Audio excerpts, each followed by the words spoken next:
Nous sommes au cœur de Paris, dans le quartier du Marais, dans un hôtel particulier où nous avons rendez-vous avec Nicolas Parianti. Nicolas Parianti nous reçoit pour nous présenter sa pièce de théâtre qu'il appelle 17 fois Maximilien.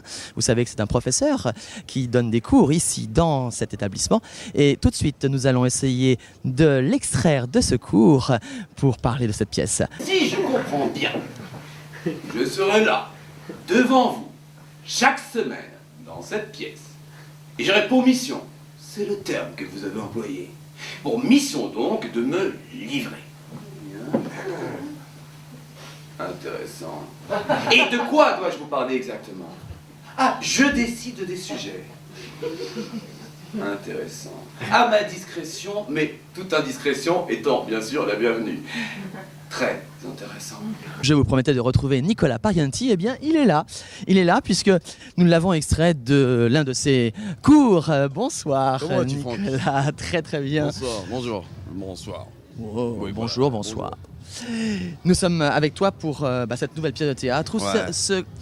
peut-être one man show, je ne sais pas comment on peut l'appeler, on va en parler parce que c'est quand même un moment très particulier que tu nous proposes d'une heure un quart. On a appelé ça très simplement une fiction théâtrale pour un homme seul.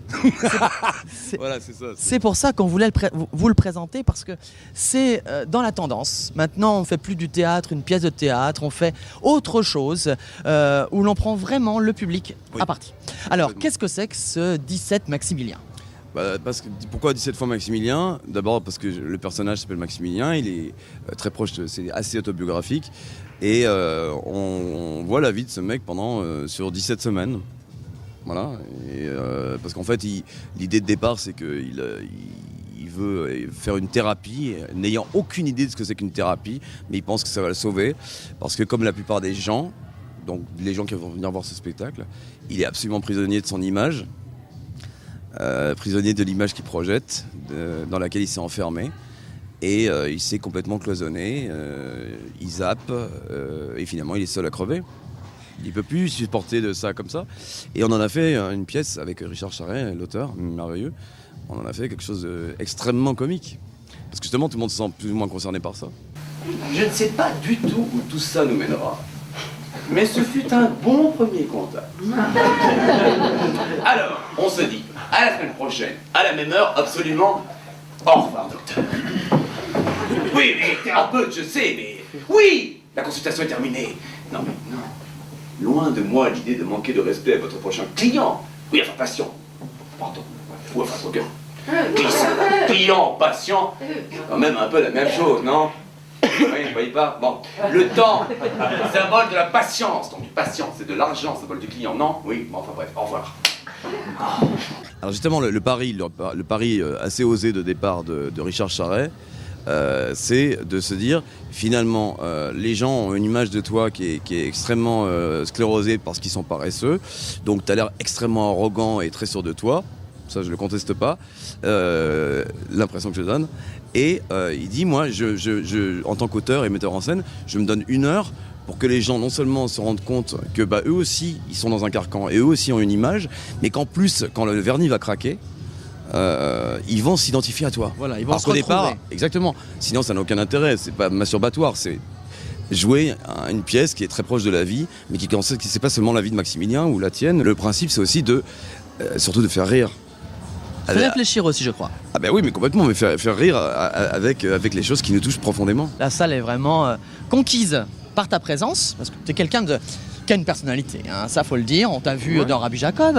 Bah oui, j'étais dans Rabbi Jacob, c'était formidable. Rabbi Jacob a changé ma vie. C'est vrai, c'est vrai. Et 17 fois Maximilien, eh bien... Alors, c'est un enfant de Rabbi Jacob, voilà. Dans le sens où c'est la rencontre avec Richard Charret, que je connaissais depuis longtemps. Et puis là, on était ennemis dans l'histoire, théoriquement, parce qu'il faisait Slimane. Voilà. Celui que je cherche partout pour le trucider. Et puis en fait, on nous a mis dans la même loge, et a priori, tout nous oppose. Mais le courant est passé. C'est quelqu'un d'extrêmement observateur, qui a un œil et une oreille, mais aiguisés comme c'est pas possible, et d'une grande générosité. Et puis il a un talent d'écrivain absolument immense. Voilà, on devait l'écrire au départ peut-être tous les deux, et puis finalement il a pondu 75 pages de texte en une nuit, quoi. Je pense que tu te révèles là, encore plus Ah, mais que dans... Ah, mais complètement, il a complètement compris qui j'étais et ce que je savais faire, quelles étaient aussi mes limites. Et puis voilà, ce spectacle-là, effectivement, est très ambitieux puisque j'ai l'ambition de distraire les gens pendant 1 heure, de les faire rire et de les émouvoir aussi. En parlant, encore une fois, de certains types d'émotions que le public connaît. Alors, à quel moment pourrons-nous partager encore ce 17 fois Maximilien? Alors, encore non, ça n'est que le début, mon cher. À quel moment alors? À Déjà, Paris, il y a 3 dates à Paris. Voilà. À l'Espace La Comédia dans le 11e, Voilà. le 8 juin, le 18 juin et le 22 juin. Très bien. Ensuite, je pars jouer au Théâtre du Cabestan, avec un très joli théâtre à Avignon. Avignon, oui. Je vais en faire 25 de suite, donc ça va être formidable. Quasiment un mois. Voilà. Le mois de juillet. Mois de juillet. Du 8 au 31. Du c'est 8 ça au 31, absolument, Franck.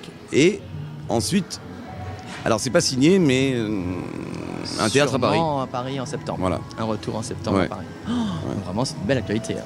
Bah, c'est merveilleux, c'est le plus beau spectacle que j'ai vu de ma vie. Et il se trouve que c'est moi qui joue dedans. En tout cas, on te remercie beaucoup parce qu'on sait que moi tu qui vous es remercie. très occupé. On va te C'est moi qui vous remercie. libérer parce que tes élèves t'attendent. Donc, voilà, on les remercie de nous avoir permis d'avoir avec nous. Je sais que tu es très très occupé. Merci beaucoup, Nicolas. Ouais, merci à vous. À très Merci. bientôt.